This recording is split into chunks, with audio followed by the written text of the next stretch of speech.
Assalamualaikum warahmatullahi wabarakatuh. Perkenalkan, nama saya Siti Rama Arsya dengan NPM 23210202877. Di sini saya akan membahas analisis putusan MK Republik Indonesia dengan nomor perkara 117 PUU 2026. Perkara ini termasuk dalam jenis pengujian undang-undang terhadap Undang-Undang Dasar 1945 yang bertujuan untuk menguji apakah suatu norma dalam undang-undang bertentangan dengan konstitusi atau tidak. Pertama, kita lihat dari identitas perkaranya. Perkara ini diajukan oleh seorang warga negara Indonesia bernama Fahrizal SH yang bertindak sebagai pemohon secara perorangan tanpa didampingi kuasa hukum.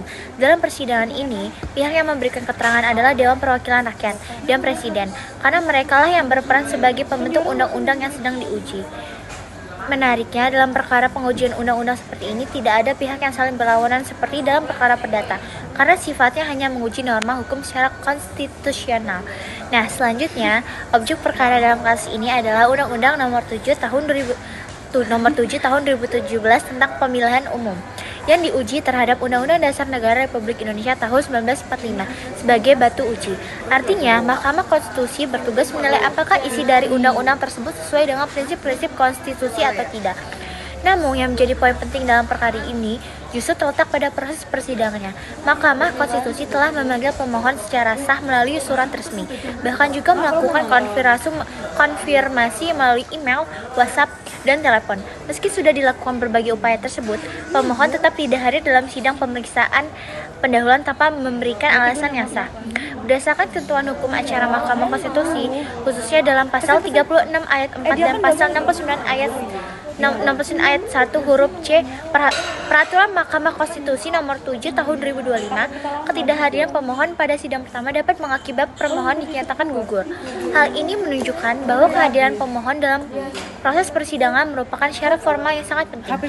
Oleh karena itu, majelis hakim berkesimpulan bahwa ketidakhadiran pemohon menunjukkan Akhirnya Mahkamah Konstitusi menjatuhkan amar putusan berupa ketetapan yang menyatakan bahwa pemohon gugur.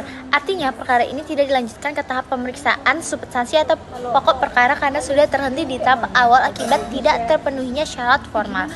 Dari analisis yuridis, putusan ini menegaskan bahwa dalam hukum acara, aspek formal memiliki peran yang sangat penting. Sebelum masuk ke pembahasan materi atau isi permohonan, semua prosedur harus dipenuhi terlebih dahulu.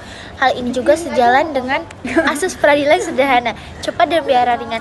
Dengan demikian, kepatuhan terhadap prosedur hukum bukan hanya formalitas, tetapi merupakan syarat utama agar suatu perkara dapat diperiksa lebih lanjut. Sebagai penutup, dapat disimpulkan bahwa perkara ini memberikan pelajaran penting bahwa dalam mengajukan permohonan ke Mahkamah Konstitusi, pemohon harus menunjukkan kesungguhan, salah satunya dengan hadir dalam